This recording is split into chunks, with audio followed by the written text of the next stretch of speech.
Today marks the halfway point of the Sheffield Steelers league season, game 27 of 54. They've lost just 3 games, scored more and conceded fewer than anyone else, and have opened up a 12-point lead. When the Giants won the league by 26 points a decade ago, they'd already lost 6 times by this stage. If they maintain this pace, the Steelers could be en route to an historic season. To make sure that's the case, they need to keep up the winning habit, continuing with this game against Mark Lefebvre's Dundee Stars. They're having a good run themselves and are in the top half of the table. Both teams are unchanged from their wins yesterday. Diffley tried to play the pass through the middle. It got broken up and then a couple of Steelers players collided with each other, and the Stars are on the rush here going the other way, and Greenfield kicks out a right pad to turn it away. Puck is still there, it's poked away from Dow, and now the Steelers have a little bit of space. Watling drops it off, backdoor play, Shudra couldn't put it in. Oh, fantastic play there coming over the blue line. Starts with Fearnley in his own end. Getting that play, what ends up with Shudra with the backdoor play, and a good opportunity to score, and Carr comes across and makes a good pad save. Now down at the other end of the ice, it's Valentini again. For Nass, couldn't quite get it to Harms, the pass was behind him. Now the Steelers leave the puck behind. Valorant's fortunate to see it come back to him. The Steelers stay onside. Valorant plays it over the top. Sorceman through traffic, deflected and wide. Balmas put it back towards the crease, and he's had a huge slice of fortune. He was trying to find a teammate. He's found the back of the net. Yeah, Balmas does just trying to pop it back out in front here. It looks it does go just off of the defenseman Dow, and you can see Kevin Carr just starting to move towards the center of the ice, and it just sort of bounces off the back. And we get a better look at it from maybe from this angle. You'll see right here, he has a little look right here. He starts to move out, and it just puts him off balance, and his feet aren't quite set where they should be. As that puck was played towards the slot, the Stars get onto it. They'll force it forward through Paratino. The Steelers try and get a quick transition back into the offensive zone with Nichols. Sorceman back around the wall. Carr just returns the favour. Steelers force a turnover. Oh, and crossbar and down from Ciampini. The first one was fortunate, the second spectacular. Jonathan, this is what happens when you have so much pressure in a defensive zone. It's more of an errant pass, tip pass out in front. Dundee doing a fantastic job, as you're saying, keeping the shape and keeping Sheffield to the outside. You know, they weren't doing an awful lot getting anything to the front of the net, but just that little bit there, and you can see the frustration on Kevin Carr as he knows, as he actually, looking back to the bench, I'm sure he's giving him a little bit of grief, but Fearnley works it back to the point. Carr makes the save. Shudra. And the shot from Fearnley, and the puck was there for a rebound. The Stars got to it before the Steelers did, and then that pass for Never Lynham was out of his reach, and he's got to hustle back. Keeps Nass away from it, and a good first pass forward. And the Steelers move in dangerously with Dowd! One step closer. The Steelers are in full control now. For the second home game running, they've gone 3-0 up in the first period. And again, it all starts from a huge transition play. They'll miss pass in the offensive zone that goes all the way back. Never Lynham finds Shudra holds it up for Dowd just to catch up in time right there, and Robert Dowd does the rest. He pulls his way through, and on the way down, puts it off the hip, and like I said, that's one more closer to Stevie Nemeth at the minute, Jonathan. Valentini skated into a crowd, and that's a really good pass. And the Steelers could be in again here. Valorant, no, it's knocked away from his stick. It's good defensive work. Ultimately from the Stars in the end, it was Vilio who... Oh, we've got a bit of a tangle down here, and Valorant is exchanging punches with Brendan Harms. A lot of shirt grabbing at the moment, not a lot of clean punches landed. Harms trying to get that right arm free. And it ended up being more judo than boxing. He wasn't going to do anything. Right here you'll see, ooh, maybe, yeah, let's look a little knee on knee there. I don't think the Dundee player was too happy about it and comes back, and then it's a little bit of a punch here and there, and Valorant's not really wanting to get involved with anything at the minute.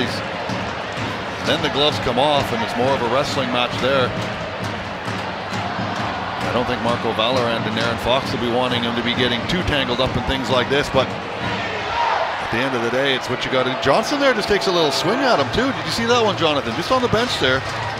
If you get a little replay there, watch Johnson. He throws a left-handed from the bench at Marco Valorant. Steelers in control of the puck in the offensive zone. Cormier. Steelers have had a lot of possession like this, but the Stars have been disciplined. They've not got out of the lanes. They're waiting for Sheffield maybe to try to make that little bit of a mistake as well. And Steelers are onside here. Watling plays it back across. Vinnell's backhand shot goes wide. Steelers still get back onto it though. Backdoor play, Ciampini's got another. Patrick Watling. What fantastic vision coming up from behind the net. Simplest of backdoor tap in, but Ciampini, give him credit too. He was behind the net, pops himself back out in front, and keeps himself in a good shooting area. Vinnell does some hard work coming through. Right here, watch Ciampini. I'll just hang about here. Everybody will forget about me. And that's exactly what Dundee do. They forget about him, and then, you got Patrick Watling looking at the puck and puts the puck right on the tape for an open net.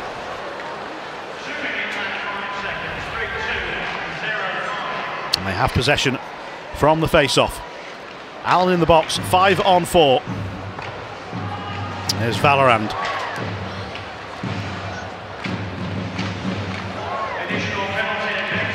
Sorceman is waiting for a one-timer. Steelers don't look that way. Valorant's shot is deflected over the top.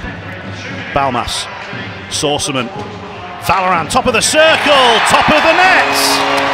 You were saying about Valorant being a little bit quiet, didn't have his point for tonight.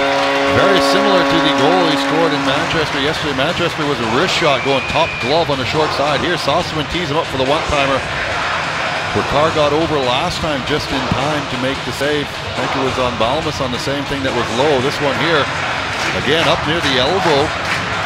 We'll get a better angle if it's from behind the net. We'll see where this one goes, but Marco Valorant is pretty deadly from that sort of right-hand side. Simpson driving through, didn't get a shot away. Keep hold of it. Back with Sorceman. Hits bodies in front of Carr's goal. Dow plays it out to the far side. Again, Simpson is first to react. He's got great hockey instincts. Didn't play the best pass though, and the Stars bring it forward. They stay onside. Nass onto the forehand. That's what Spencer Nass can do. We've been waiting for it, Jonathan, for nearly 45 minutes. Shudra just doesn't quite get enough of it, as Greenfield does a pretty good job as well, but you can see he thinks he might have been there in time, but the wrist shot from Nass, I think the release just catches him and just beats him.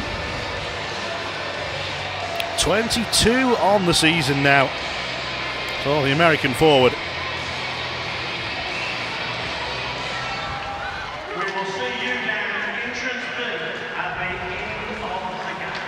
Skating from Valentini, who's trying to resist all the stick lifts. Did it for a couple of zones. That's an untimely tumble from Allen. Usela drops it off. Nichols takes it all around. Oh, and then playing goalie is Moore. Down on his knees by the goalpost, preventing Nichols from getting it back in. Yeah, Usela does a good job. He sees it, but yeah, fantastic work here. Everyone thinks that he's going to shoot, but Nichols goes to the backhand. Kevin Carr bites, and he's way out of position. But again, some pretty smart defending there by Moore. Does a good job. Doesn't put his glove on the puck to create a penalty shot. Obviously, he covered up in the crease area, and also made sure he didn't lift the net off its moorings. The only sort of, I say, normal seasons where teams have been higher than the Steelers' current rate, because in 2010-11 there were 4 teams that were scoring more than 4.3 goals a game.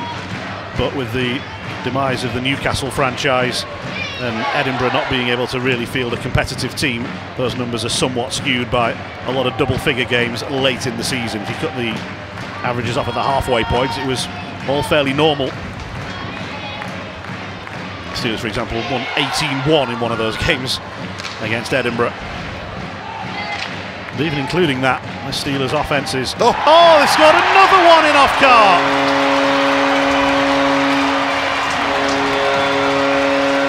Shudra has got this one. And just like the Steelers' first goal, so is their last. just absolutely surprises Kevin Carr.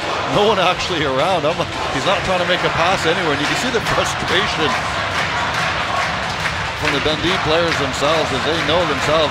Kevin Carr does a good job. Again, he looks for players for anything that's coming out, and then he looks, quick look again, and then Shudra just fires one back at him and goes off the heel of his stick. Final few seconds. The Steelers keep possession, and the Steelers are winners by 6 goals to 1. The Steelers are halfway there, 27 games played, and now 14 points clear at the top of the table. Steelers man of the match with 2 goals is Daniel Ciampini. We'll see what he's been able to think of. It's another good weekend for the Steelers. 2 more games, 2 more wins. Ciampini needs some friends out at centre ice.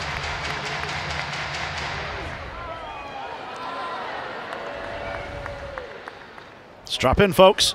This is going to be quite the ride.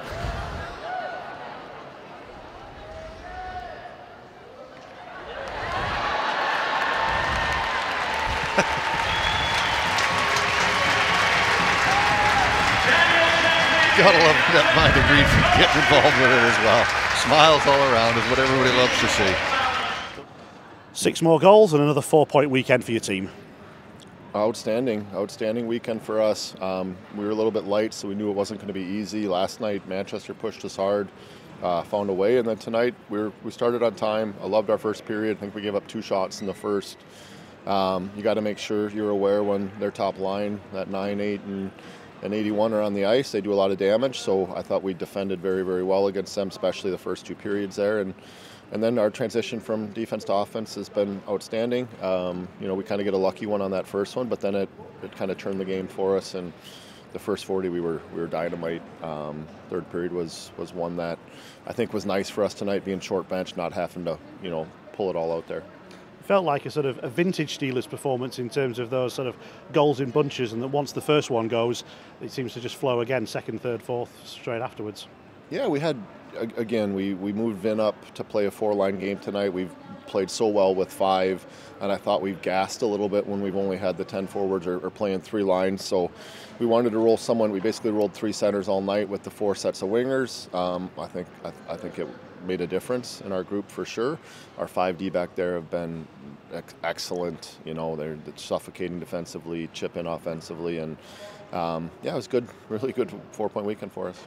Dominic Cormier took a puck to the face. What's the latest you can tell us about? Yeah, it should be all right. Nothing major there. Valley had a niggle there, didn't play the last 5 or 6 minutes as well that he's been dealing with. So good to get through the weekend without any major issues, and I'm hoping that we'll maybe get a body or 2 back next week. Is that likely to be Brett Newman? Hoping.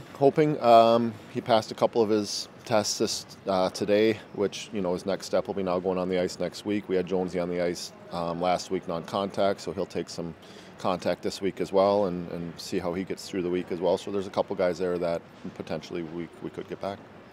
Halfway point of the league season, 27 out of the 54 games played. 14 points clear is an excellent position to be in. How do you stop complacency? Well, I think we've shown here the last 6 to 8 weeks that that's not a word that we use in our group right now. So we'll be ready for the next one. We've got a focused, detailed bunch in there that show up, hold each other accountable. Very good atmosphere right now, and it's just like you said, it's nothing's finished, nothing's done yet. 27 games, there's a lot of hockey left still to play. We put ourselves in a great spot here, and now we just got to be ready to play. And we really truly believe as a hockey team that if we're on it for 60 minutes, teams need to play very, very good to beat us. So it's just on us. 2 goals for Daniel Ciampini tonight. Just to praise his performances so far this season for your team. Yeah, really good. Just very consistent, offensive, 2-way player for us. you know what you're going to get every single night from him. That 24, 29, and 12 line has been excellent. It was Champ who was rewarded with the 2 goals tonight, but I thought Simmer was outstanding all weekend long. I think he played over 20 minutes, was our highest time on ice guy last night. I haven't seen the numbers yet tonight, but I'd be surprised if he wasn't up there in the mix again tonight as well. So, you got guys like that can play as good a defensive game and create offense as well. That line's our 3rd line currently at the moment, and that's, it's a pretty good one. What's the training schedule for the week ahead? We'll have tomorrow off. We'll have them in for a normal Tuesday now. Guys who need some treatment, we'll get some treatment. Guys who we need to get on the ice, we'll get them on the ice. And then there might be a few guys there that we just do a spin session for conditioning bike and get them on Wednesday. So it'll be a little bit different for everybody. Coach, a tough night for your team. Yeah, it's good to get your ass kicked once in a while. We've taken points in 7 of our last 8 games, and I think it humbled us a little bit playing a good opposition like that tonight. We'll learn from it, obviously, and we can't let it define what's been going on here lately. We've had a good run of results, but like I said, sometimes it's good to get your ass kicked. There were times when it seems the bounce of the puck didn't go your way either. That's hockey for you. You're going to get good bounces, you're going to get bad bounces. It's just how you recover from it. You said coming into this game that you needed to do a lot of things right in order to get something from it, particularly penalty killing. 4 for 5 on the penalty kill. Was that a strong effort?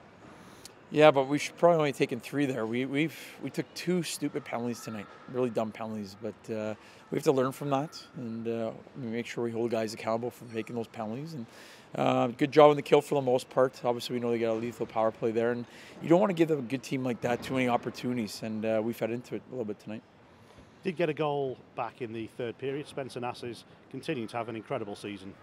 Yeah, I mean, that line's been buzzing for us all year since we put them together, and they create a lot of offense for us. Obviously, we'd like to see some more secondary scoring from guys, but like I said, with the run of results we've had lately, everybody's been chipping in. So it's just one of those nights. We played a very good hockey team tonight. You stay in 5th place in the table. Do you have a particular position in mind that you're targeting this season?